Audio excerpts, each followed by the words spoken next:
Death by hunger. The soil in Ukraine is some of the most fertile anywhere. In fact, the country is sometimes known as the breadbasket of Europe for its vast fields of grain. But in 1932 and 1933, millions of people in this region, known for producing so much of the world's food, were dying on the streets of starvation. This deadly famine is known in Ukraine as the Holodomor, or death by hunger. It wasn't caused by a plague or a drought. Instead, it happened because of a government policy under the rule of the Soviet Union's dictator at the time, Joseph Stalin.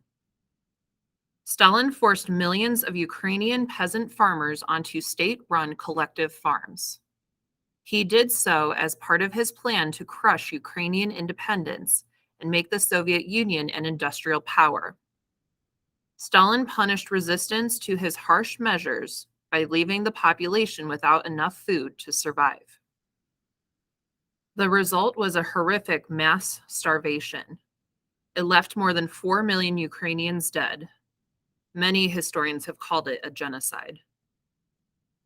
The Soviet assault on the peasantry and on the Ukrainian nation was one of the largest and most devastating events in modern history, historian Robert Conquest told members of Congress in 1986.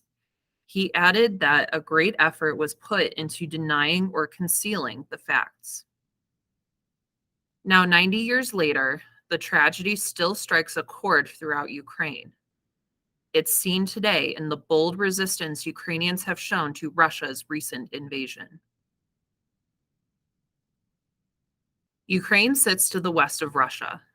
The country is about the size of Texas. In the late 18th century, the land that makes up modern-day Ukraine was split between the Russian and Austro-Hungarian empires. That lasted until 1917. In the aftermath of World War I and the collapse of the Russian Empire, Ukraine became an independent nation. But Ukraine's independence was short-lived. In 1922, the Soviet Union took control over most of Ukraine. The newly established communist state included modern-day Russia and 14 other republics. It sought to control all parts of life within its borders. That included government ownership of business and complete control over the press. Stalin rose to power in the Communist Party in the 1920s. During his rise, he set out to create a modern superpower, no matter the cost. We are 50 or 100 years behind the advanced countries, he said in a 1931 speech. We must make good this distance in 10 years. Either we do it or they crush us. Stalin created a series of 5-year plans for the the Soviet state. The first one aimed to take full control of agriculture. Stalin set out to combine the millions of small farms owned by individual peasants into large farms owned and run by the state. But millions of independent small-scale farmers in Ukraine resisted the plan. Some killed cattle, destroyed machinery, and even burned their land. They aimed to prevent the government from taking control of the farms. The wealthier farmers were known as kulaks. Stalin deemed them sworn enemies of the collective farm movement. He had them rounded up and imprisoned, deported, or even executed. Any farmer caught resisting Stalin's plan was labeled a kulak and was punished as such. Historians say that Stalin saw the idea of Ukrainian independence as a challenge to the success of the Soviet Union. He was fearful that a peasant uprising in Ukraine could keep him from achieving his master plan. That's why he targeted the region. First, in 1932, he put impossibly high grain collection quotas in place. Soviet officials went through Ukrainian villages and took all the wheat, barley, and other types of grain that were grown. The crops were used to feed other parts of the Soviet Union and also exported to other countries. That left Ukrainians with little or nothing to eat. New laws made stealing grain from a collective farm punishable by execution. Authorities also tore through villages and even individual homes to take any hidden grain and seeds. Alexandra Radchenko was a teacher in the Kharkiv region. She kept a diary to record the horror as it unfolded around her. Hunger, an artificial famine, is taking on a monstrous character, she wrote on April 5th, 1932. Why are they taking the last grain of bread? No one understands why, and they continue to take everything down to the last kernel. Some farmers and entire villages got cut off from the outside world. That made it nearly impossible for them to get food.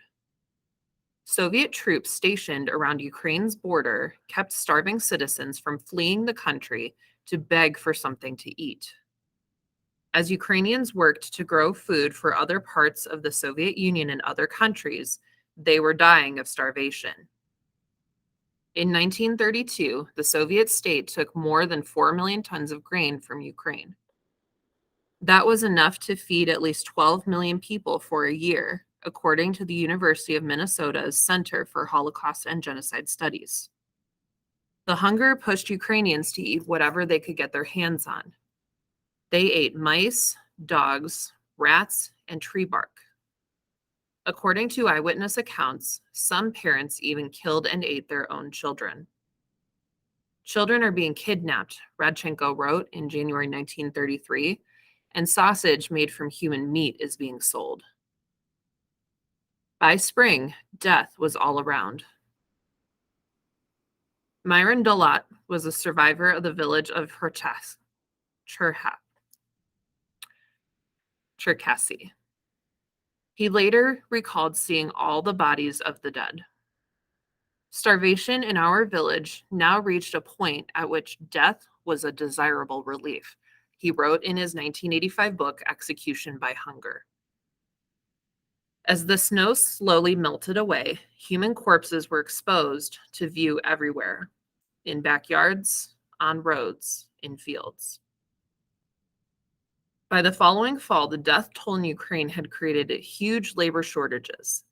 That led Stalin to ease collections and resettle peasants from elsewhere in the Soviet Union to work on the collective farms. These moves helped end the famine. At the time, it was illegal to even mention the famine.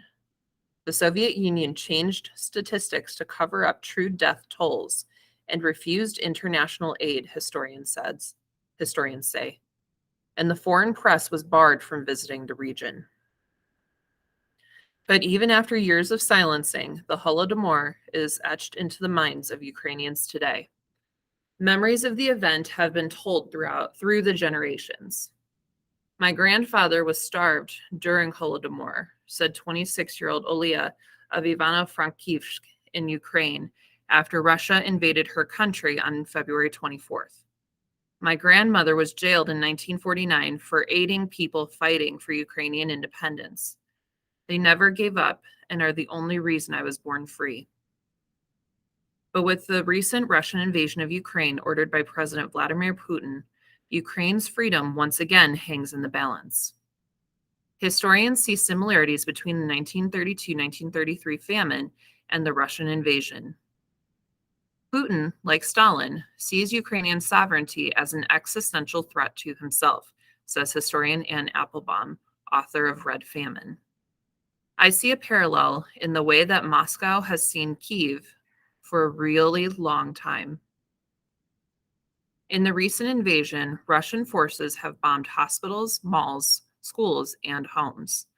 They've stormed into entire cities where they've targeted civilians and killed thousands of Ukrainians. The conflict has forced millions to flee their country. Historians say that these attacks are like the last attempt to erase Ukrainian independence. But instead of using mass starvation, Russia has turned to bombs. Applebaum says the memories of the famine fuel Ukrainians to bravely resist today's Russian aggression.